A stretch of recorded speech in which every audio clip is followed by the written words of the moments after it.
কুল্লু মান আলাইহা ফান ওয়া ইয়াবকা ওয়াজহু বিকা যুল জালালি ওয়াল ইকরাম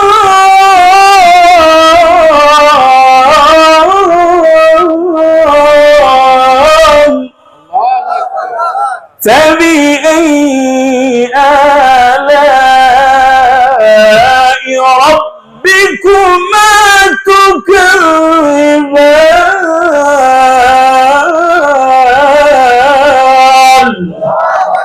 আল্লাহ বলে মানুষ যা কিছু দেখো না কেন, যা কিছু দেখো আর না দেখো, সবকিছু ধ্বংস হয়ে যাবে, কিছুই থাকবে না, শুধুমাত্র কেবলমাত্র ওয়ায়াবকা ওয়াজহু রাব্বিক, তোমার আল্লাহর অস্তিত্ব টিকে থাকবে। সুবহানাল্লাহ।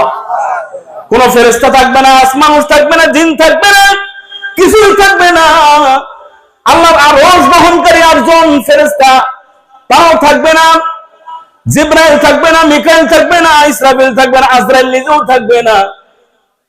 সবকিছুকে যখন আল্লাহ তাআলা আস্তে আস্তে শেষ করে দিবে,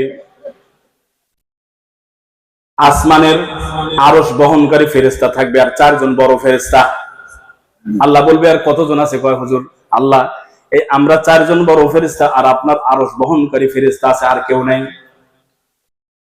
বলে এইগুলাও তো মরণশীল, এরা কি রব নাকি? কয় না। কয় তাহলে এদেরকে মারতে হবে। এরপর আল্লাহর আরশ যারা ধরে আছে তাদেরকে মারা হবে, একজন একজন করে শেষ করে দিবে। বলবেন এত বড় আরশটা কেমনে থাকবে? ফেরেশতারা ধরে রাখছে। এক একটা ফেরেশতা আযাইলুল মালায়েকা মাখলুকাত কিতাবের মধ্যে আছে, এক একটা ফেরেশতা কত বড়, যাদের মাথা 7 আসমানের উপরে, পাও 7 জমিনের নিচে।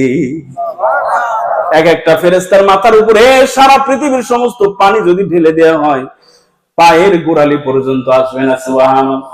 এত বড় বড় আল্লাহর সৃষ্টি মাখলুকাত তারা আরশ ধরে রাখছে। এই ফেরেশতা মৃত্যুবরণ করবে। বলবেন হুজুর, ফেরেশতারা মারা গেলে আরশ কে ধরে রাখবে? আরশকে যিনি দাঁড় করে রাখবে তিনি কে? তার শক্তি আছে না নাই? আল্লাহর এক একটা হুকুমের কেমন শক্তি, শুধু হুকুম করলে ওইটা একটা শক্তিতে, পাওয়ারে পরিণত হয়ে যায়।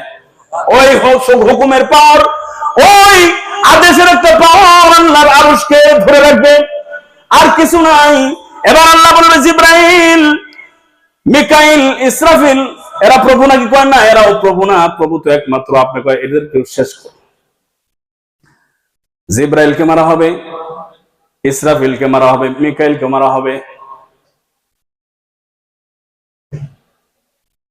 মারার পরে এখন বাকি আছে কে? আজরাইল। সব কিন্তু শেষ, পৃথিবীতে আর কিছু নাই। আমরা আছি নাকি? আসমানের লোকগুলো মনে আছে, হ্যাঁ, সভাপতি সাহেব আছে নাকি? কেউ নাই, একবারে সব শেষ, একদম ধ্বংসস্তূপে পরিণত হয়ে যাবে, কিচ্ছু থাকবে না। এই যে সুন্দর সাজানো বাগান, পৃথিবী, কত সুন্দর সুন্দর বিল্ডিং, বিলাসবহুল, কত দামি দামি হোটেল আছে, হ্যাঁ, বুরুজ আল খলিফা, অলক টাওয়ার, মক্কা, এরকম কত দামি দামি ভিআইপি মানের হোটেল গুলা আছে, কিচ্ছু থাকবে না, সব ধ্বংস হয়ে যাবে। বলবেন আসমান, কয় আসমানও শেষ হয়ে যাবে। ইযা সামাউ ফাতারাত, আসমান ফেটে যাবে। ইযা শামসু কুবিরাত, ইযা সামাউ ফাতারাত, সূর্য আলোহীন হয়ে যাবে, আসমান চূর্ণ বিচূর্ণ হয়ে যাবে। ওয়া ইযান নুজুমু কাদারাত, তারকাগুলো ছুটকে ছিটকে পড়ে যাবে। এমন একটা দৃশ্য হবে, এত ভয়াবহ দৃশ্য, এমন ভয়াবহ দৃশ্য, কিছু নাই, সব শেষ হয়ে যাচ্ছে। ইযা যুলজিলাতিল আরদু জিলজালাহা, জমিনটাও থরথর করে কাঁপতে থাকবে। ওয়া খরাজাতিল আরদু আসকালাহা, জমিনের নিচে যত দামি দামি সম্পদ আছে, সোনা মণি মুক্তা হীরা, সব বের করে দিবে। অকালাল ইনসানু মালাহা, কি দৃশ্য! মানুষ বলবে হায় রে, কি হলো, কি অবস্থা, কেন? সব শেষ হয়ে যাবে, শুধু আজরাইল বাকি। আল্লাহ বলবে এখন আর কে আছে? দেখো তো কেউ আসেনি। আজরাইল সারা জাহানকে তল্লাশি চালাবে, চিরনি অভিযান চালানোর পরে দেখবে কেউ নেই। বলবে আনতা ওয়া আনা, আমি আর আপনি। বলে রব কে? কয় রব তো আপনি। কয় তাহলে তুমিও যাও গা, তোমার আজরাইলের আর দরকার নাই, ডিউটি শেষ। আমার টার্গেট ফ্ল্যাপ হয়ে গেছে, পরিপূর্ণ হয়ে গেছে, এখন আর তোমারও দরকার নেই। কারে মারবা? তোমার ডিউটি তো শেষ, চাকরি শেষ, রিটায়ার করতে হবে। কি করতে হবে আল্লাহ? তোমার জানটা এখন আমার দিয়ে দাও। তখন আজরাইল আক্ষেপ করে বলবে, আগে যদি জানতাম এই যে এত কষ্ট দিয়ে মাখলুকাতের জানকে হন করে, আর এই দায়িত্বটা আমার কাঁধেও চলে আসবে, আমার নিজের জানকেও নিজে দিতে হবে, আল্লাহ এই দায়িত্ব আমি নিতাম না। আজরাইল আলাইহিস সালাম নিজের মুখের মধ্যে হাত ঢোকায় দিবে, কোন বর্ণনায় আসছে আল্লাহ তাআলা একটা হুকুম করবে, মুত ইয়া মালাকুল মাউত, মালাকুল মাউত আজরাইল তুমি মরে যাও। এই কথা বলার সাথে সাথে আল্লাহর হুকুমটাই একটা আজরাইল হয়ে যাবে, হুকুমটাই আজরাইলের একটা আজরাইল। আজরাইল শেষ, সবকিছু শেষ হয়ে গেছে। এবার আল্লাহ তাআলা চিল্লাইতে থাকবে, লিমানিল মুলকুল ইয়াউম, লিমানিল মুলকুল ইয়াউম, লিল্লাহিল ওয়াহিদিল কাহ্হার। আল্লাহ বলবে, কি আছে এত প্রভাবশালী রাজা বাচ্চা, আর কি আছে, আসো আমার সামনে আসো। কি বলেন? এমন ভয়ঙ্কর পরিস্থিতি, আল্লাহ তাআলা এমন ভয়াবহ রূপ নেবে সেদিন, তার কাছের ফেরেশতাদেরকেও শেষ করে ফেলছে। তার অবস্থা এখন কেমন? এত ভয়াবহ গরম পরিস্থিতি, এত গরম, এত উত্তপ্ত, এত রাগ হয়ে গেছে। সারা জীবন কত মানুষ কত নাফরমানি করে, কিছু বলে না, সব রাগ একদিন ছাড়বে।